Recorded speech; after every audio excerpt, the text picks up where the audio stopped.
Hi everyone, thanks for joining us. Kevin Bell from Bob Marriott's Fly Fishing Store and Wild on the Fly Travel. And we have a presentation April 28th with Joe LeBou. And Joe's going to be talking about fishing for golden Dorado.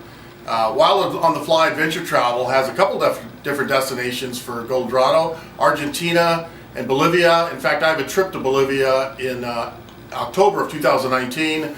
And this fish is on my bucket list, and I can't wait to learn about it. So, Joe, tell us what you're going to be talking about on the 28th. Well, mainly we're going to talk about the species of the golden Dorado. They're a freshwater fish, and they are perhaps the most aggressive and exciting fish I've ever fished for.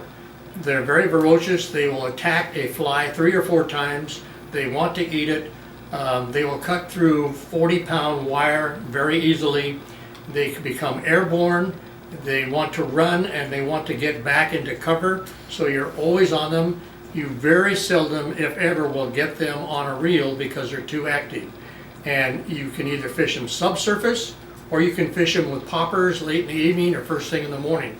The popper fishing is probably some of the most exciting thing I've ever done because they will go after it a couple of times until they get it. So that's pretty much what we're going to fish for the golden Dorado.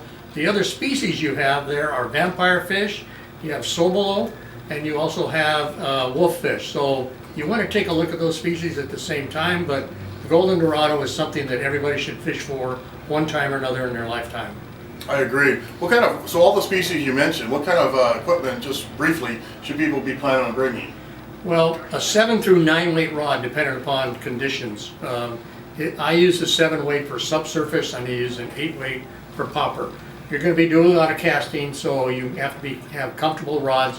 The lines vary depending on what you're trying to achieve, but for a floater you're using on your 8 weight for poppers, and subsurface you're using an intermediate or a 250 grain or 200 grain sink tip. So equipment is pretty much everybody has that type of equipment, so it's not something that people have to look at too much. Great stuff. I can't wait to see the presentation.